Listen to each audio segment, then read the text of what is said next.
Cisto hemorrágico pode levar à morte e é realmente um quadro grave para a paciente? Vamos conversar, porque eu recebo várias mensagens como essa.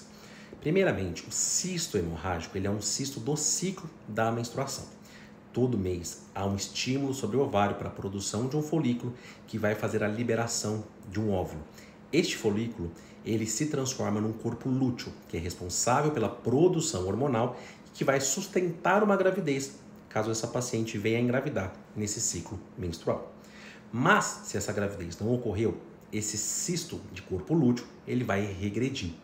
E aí, tem risco desse cisto começar um quadro de sangramento para dentro dele, um sangramento interno no cisto, que é a formação desse cisto hemorrágico.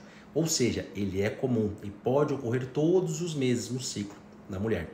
Só que, em alguns casos, esse cisto ele pode se romper e esse sangramento que está dentro do cisto cair na cavidade, gerando um quadro de dor intensa e, em algumas vezes, uma urgência ginecológica. Isso significa que a paciente precisa de cirurgia todas as vezes que ela tem esse cisto? Não, ela precisa ser acompanhada, observada, para que o diagnóstico seja correto e o segmento, a observação seja a mais adequada, pois essa paciente ela precisará de um quadro de analgésicos, uma observação para que ela tenha uma boa evolução e, em geral, a paciente não precisa da cirurgia.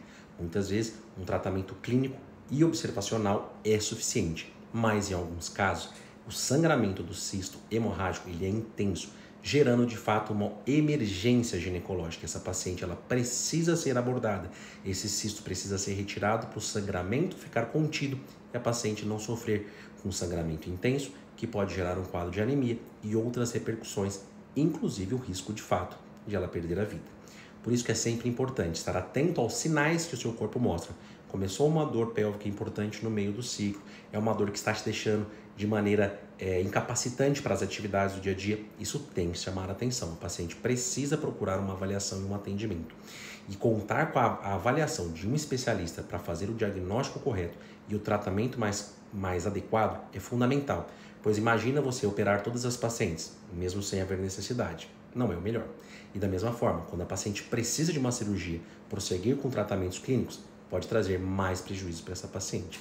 E é por isso que eu tento trazer essas informações para que vocês entendam e valorizem os sinais. E se vocês acharam legal esse conteúdo, aproveita para compartilhar e divulgar essa informação, para que as pacientes compreendam o que é essa alteração e de que maneiras elas devem agir a partir desses sintomas.